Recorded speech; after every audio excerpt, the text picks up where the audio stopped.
8.1 त्रिकोणमिति का परिचय। कहाँ तक हो गए आपके? 5 क्वेश्चन हो गए। कंफर्म हो गए सबके? हाँ जी, 5 पूरे हो गए हमने। ठीक है, अब मैं आपको बताती हूँ क्वेश्चन नंबर 6। अभी छोड़ती हूँ मैं थोड़ी देर के लिए। पहले 7 बताती हूँ, 8 बताती हूँ, उसके बाद बताऊंगी आपको क्वेश्चन नंबर 6। आई बात समझ में?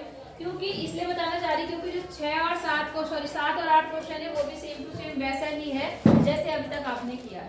ठीक है, तो पहले वो कर लेते, उसके बाद थोड़ा क्वेश्चन करेंगे। देखो यहाँ पर क्वेश्चन नंबर 7 क्या बोल रहा है कि cos theta is equal to कितना दिया है? 7/8 कॉट है। ठीक है, cot theta is equal to 7/8 और आपको ज्ञात करना है नंबर 1 क्या ज्ञात करना है? 1 प्लस साइन और 1 माइनस साइन और अपॉन 1 cos थीटा। एक तो ये निकालना है आपको। दूसरी चीज निकालनी है आपको क्या? Cot square theta. 2 चीजें निकालनी है, ठीक है ना? सेम टू सेम पहले वाले सवाल की तरह ही है। ठीक है, जैसे आप यहाँ पर अगर खाली साइन का मान दिया होता, खाली कॉस का, तो आप एक ट्रायंगल बनाते और उससे निकाल लेते। बस आपको वही सेम प्रोसेस करना है, बस यहाँ पर साइन और कॉस का क्या करना है? मान रखना है। ठीक है, सबसे पहले हम यहाँ पर आते हैं। कॉट थीटा बराबर क्या होता है? आधार बटे लंब। कण होता है लंब। आधार बटे लंब। तो ये हो गया आधार और ये क्या हो गया? लंब। ठीक है, हमने एक टाइप वो बना लिया, समकोण त्रिभुज। ठीक है, ये हमारा थीटा हो गया। अब आधार बटे लंब, तो आधार कितना है? 7 और लंब कितना है? 8। समझ गए? मान लो ये ए है, ये बी है, ये सी है। तो आपको पता है जो साइन थीटा होता है वो क्या होता है? बोलो, तेज बोलो। लंब बटे कर्ण। अब लंब आपके पास तो है लेकिन कर्ण नहीं है, तो सबसे पहला काम क्या करते हम लोग? पाइथागोरस थ्योरम यूज करेंगे। तो कर्ण मतलब क्या? बराबर AB square plus BC square. चलो बात समझ में आ गई। अब AC आपको निकालना है, इसको ऐसे रखते हैं। AB कितना हो गया आपका? 8 का स्क्वायर प्लस 7 का स्क्वायर। कोई दिक्कत यहाँ तक? 8 अटे 64 7 सत्ते 49। जोड़ लो, कितना आ गया यहाँ पर? 13 और 113 आया। इसका नहीं होगा जी। AC अब ये एक अभाज्य संख्या है, तो ये ऐसे के ऐसी गई। बात समझ गए आप लोग? अब आपको मैंने बताया था कि साइन थीटा आपने कहा क्या होता है? आधार बटे लंब। क्या? लंब बटे बराबर। अब लंब आपको कितना है यहाँ पर? 8 और कर्ण कितना है आपका? √13। ठीक है, तो ये साइन थीटा की वैल्यू निकल गई। सेम ऐसे ही कॉस थीटा क्या होता है? आधार बटे कर्ण। आधार बटे कर्ण। तो आधार कितना है आपका? आधार आधार 7 और कर्ण कितना है? √13। 113। समझ गए? दोनों मान निकाले, बस इसमें क्या कर देंगे? मान रख देंगे। ठीक है, चलो मान रखने से पहले एक छोटी सी चीज समझो। आपको पता है एक बार अगर कोई चीज प्लस में है, एक बार कोई चीज माइनस में है, तो क्या फॉर्मूला बनता है? अच्छा जी, a plus B A minus B A square minus B square. हाँ, क्या होता है? A square minus B square. तो वही सेम करेंगे। ये हमारा a है, ये हमारा क्या है? b। तो ये बन जाएगा आपका क्या? a का स्क्वायर माइनस b का स्क्वायर। बोलो, बात समझ में आ गई आपको? ऐसे ही सेम नीचे भी वही केस है, एक बार वही चीज प्लस में, एक बार क्या है? माइनस। तो यहाँ पर कितना हो जाएगा? 1 square minus b square cos theta का स्क्वायर। मतलब ये चीज आपकी ये बन गई। कोई दिक्कत? अब ठीक है, वैल्यू रख देते हैं। 1 का स्क्वायर बन रहेगा साइन थीटा। साइन थीटा कितना है आपका? 8/√113। 113 का स्क्वायर। ठीक है, अपॉन 1 माइनस कॉस का क्या है वैल्यू? 7/√113। यहाँ तक आपको समझ में आ गया होगा? यहीं पे सॉल्व कर रही हूँ। ठीक है, 1 तो ऐसे ही रहा आपका, माइनस 8 का स्क्वायर क्या होगा? 64 और रूट 113 का 113 जी। 113 रूट हट जाएगा। बोलो यहाँ तक समझ में आ गया आपको? और नीचे भी सेम यही हो जाएगा 1 माइनस 49 और नीचे 13। समझ गए? एलसीएम लेंगे, यहाँ 1 या 1 लगाएंगे, इससे इसको गुणा करेंगे, इससे इसको इससे। तो यहाँ क्या बन गया देखो 113, इसको इधर मल्टीप्लाई करेंगे तो 113 माइनस कितना? क्रॉस मल्टीप्लाई कर दिया। यहाँ भी वही सेम चीज करनी है, 113 ऐसे ही रहा, इसकी मल्टीप्लाई इधर, इसकी इधर, तो 113 माइनस 49। बोलो बात समझ में आ गई? अब देखो जरा 113 में से 164 घटा दो, कितना आएगा? 164 नहीं, 164 नहीं 64, घटाओ कितना आएगा? 13 में से 4 गया 9 और 10 में से 6 गया 4, 49 आ गया और बटे 135 और नीचे कितना आ जाएगा घटा के बताओ? 113 जी, 133। आई बात समझ में? 113 में से 49 घटाएंगे तो कितना आएगा? 64। अब 113 से 113 क्या हो गया? कट गया। और क्या बचा आपके पास? 49 बचते 64। ये आपका आ गया इसका मान। हो जाएगा? हाँ जी। इसकी नहीं हो पाएगा। हो जाएगा। और दूसरा क्या निकालना है? cot square theta. कौन बताएगा कॉट स्क्वायर थीटा की वैल्यू? कॉट स्क्वायर थीटा की वैल्यू और आधार बटे लंब। आधार बटे लंब का स्क्वायर, मतलब आधार जो हमारे पास दे रखा है 7 है जी, और जो हमारे पास आधार बटे लंब हमारे पास 8 है जी, तो इनका स्क्वायर पूरा होगा। जिसका स्क्वायर करने के बाद 8 8 सा 64 अपन 49 64 अपॉन 49 है ना? नहीं जी, 49 अपॉन बेटा क्या सोच रहे हो यार? मतलब कॉट स्क्वायर निकालना है। कॉट 49 अपॉन 64 49 अपॉन 64 समझ गए? जब कॉट पहले से दिया है तो कहाँ इसमें जा रहे हो? आपको पहले ही दे दिया, उसका स्क्वायर कर दो। कॉट स्क्वायर ही तो है, बस स्क्वायर करना है मैम। तो बस 7 का स्क्वायर और 8 का स्क्वायर। समझ गए? नहीं बस ऐसे ही तो घूमते रहते हो। कर लो फिर। 8 देखो पढ़ो अपने आप और मुझे बताओ कि आप कर सकते हैं। अगर आप कर लोगे तो ठीक है, नहीं तो मैं बताऊं। देखो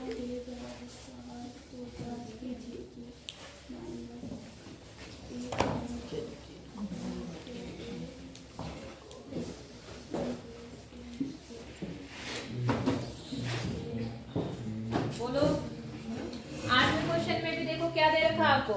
3 cot A is equal to क्या दे रखा? 4। 3 cot A बराबर 4 दिया है आपको और आपको वैल्यू निकालनी है 1 माइनस tan स्क्वायर A और 1 plus tan square A is equal to cos square A minus sin square A। मतलब ये बोला कि ये ऐसा है या नहीं है, ये आपको जांच करनी है। सिंपल सवाल है।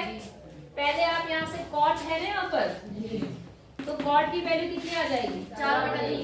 4/3। उससे आप क्या काम करो, जो जो वैल्यू आपको चाहिए वो निकाल लो, लेफ्ट साइड की भी और राइट साइड की। क्या निकालना है, क्या प्रूफ करना है, बताओ जल्दी। A minus tan square A हाँ tan A square tan square A equal to cos square minus sin square A। यहाँ तक आपको समझ में आ गया? cos square A। तो आपको tan चाहिए, आपको cos चाहिए और आपको क्या चाहिए? sin। सिंपल सा है। आप क्या काम कर सकते हैं, अगर आपको पता है कि cot का उल्टा क्या होता है? कल बताया था लंब बटे आधार। cot, हाँ cot का उल्टा जो cot जो है वो tan का उल्टा होता है। तो इससे क्या होगा, हमारा डायरेक्ट tan की वैल्यू आ गई कितनी? 3/4। एक की तरफ का तो आ गया, लेकिन हमें साइन भी चाहिए और हमें क्या चाहिए? तो हम क्या किसका यूज करेंगे? ट्राइंगल का। cot बराबर क्या होता है? कॉट बराबर होता है cot पर आधार बटे लंब। आधार बटे लंब। अब ये हमने A ले लिया है, ठीक है, मतलब ये A है, ये B है, ये क्या है? C। तो cot A मतलब नीचे वाली भुजा है, आधार कितनी हो गई? 4। ये कितनी हो गई? और जब हम इनका पाइथागोरस प्रमेय से निकालेंगे तो AC स्क्वायर बराबर हो जाएगा 3 square plus 4 square. 3 square 4 square 9 और 16 9 और 16 25। तो AC बराबर अब आप किसकी वैल्यू निकालो? कौन बताएगा साइन ए की वैल्यू? लंब बटे थोड़ा सोच समझ के बोला करो। 3/5 ये सब उल्टा बोल रही लड़की आज। 3/5 और cos a की वैल्यू जल्दी बताओ। पीछे वाली लड़की बताएंगी इधर वाली। हाँ क्या? आधार बटे कर्ण। तो आधार कितना है? 4 और कर्ण कितना है? 5 कितना? 4/5 4/5 समझ गए? अब ठीक है, हम इसकी लेते हैं लेफ्ट हैंड साइड। कौन सी साइड लेते हैं? लेफ्ट हैंड, मतलब ये वाली साइड। तो यहाँ पर कितना है? 1। मैं थोड़ा सा उसे लिख नहीं रही हूँ, आप लिख लेना। 10² 10 कितना है आपका? 3/4 स्क्वायर और बटे 1 प्लस 10 फिर से आ गया 3/4 का स्क्वायर। यहाँ तक समझ में आ गया आपको? मैं यही कर रही हूँ, आप नीचे करना। 1 माइनस 3 तिया 9/4 का 16। 1 प्लस 9/16। कोई दिक्कत यहाँ तक? ठीक है, अब कितना आ गया आपका? देखो यहाँ पर एलसीएम लेंगे आप तो कितना आ गया? 16 16 एकम 16 माइनस 9 और नीचे भी एलसीएम लेंगे 16 माइनस 9 16 प्लस। कोई दिक्कत यहाँ तक? अब 16 से 16 क्या हो गया? ऊपर कितना आ गया? 16 में से 9 गया, कितना आया? 7 आया। और नीचे कितना आया? 21 आएगा। 16 में से क्या है? कितना आएगा? 25 आएगा। समझे नहीं समझे? तो 7/25 तो ये आ गया। अब हम कौन सी साइड लेंगे? RHS side, right hand. तो वहां पर पहले क्या है? cos square. cos की वैल्यू कितनी है? 4/5 का स्क्वायर लेंगे। समझ गए? बीच में क्या है? माइनस साइन स्क्वायर मतलब 3/5 3/5। यहाँ तक समझ में आया? 4 का स्क्वायर 16/25 16/25 और यहाँ पर 9/16 में से 9 गया 7/25। ये और ये क्या आ गया? तो आप लिखेंगे therefore LHS बराबर है किसके? RHS। बोलो बात समझ में आ गई या नहीं आई? कर लेंगे? ठीक है, कर लो। क्वेश्चन नंबर 9 क्या आप ट्राई कर सकते हैं? जी पक्का? जी समझाना तो नहीं है कुछ इसमें? जैसे आपने क्वेश्चन नंबर पहला किया ना, सेम वैसे ही करना है। पहले आपको क्या दिया हुआ है? 10A दिया हुआ है, इसके माध्यम से आप त्रिभुज बनाएंगे और तीसरी भुजा को क्या करेंगे? ज्ञात करेंगे। उसके बाद आपको देखो जो सिद्ध करना है, इसका मान निकालना है sine A cos C plus cos A sin C। दिख रहा है आपको? तो इसमें देखो आपको एक बार एंगल A लिया है, एक बार एंगल कौन सा लिया है? C।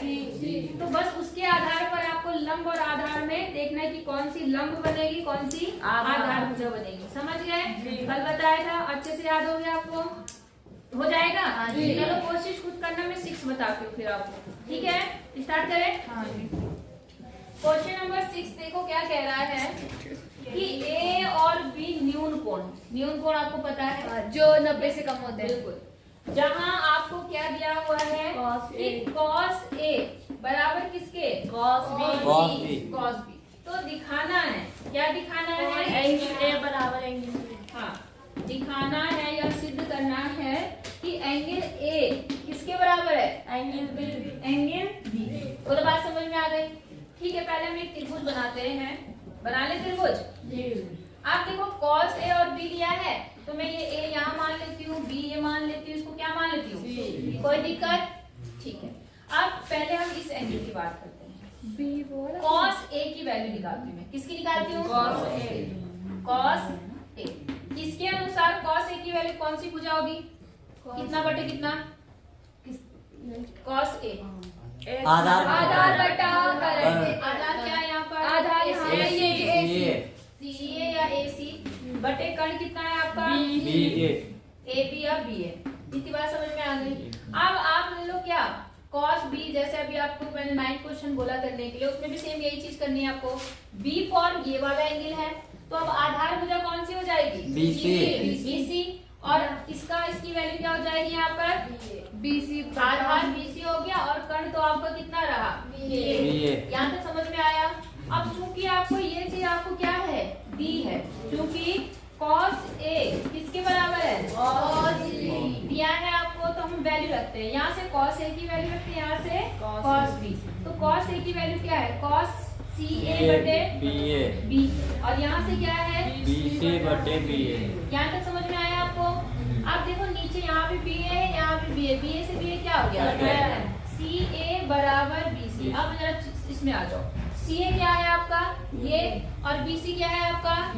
इसका मतलब ये इसके क्या है? बराबर। इसका मतलब ये त्रिभुज है, समकोण त्रिभुज है। किस तरह का त्रिभुज है? समद्विबाहु। समद्विबाहु। और समद्विबाहु त्रिभुज की खासियत क्या दो होती है? कोण बराबर होते हैं। हैं और आमने दो सामने की कोण। भुजाएं बराबर। तो ये कोण इसके क्या हो गया? बराबर। आई बात समझ में?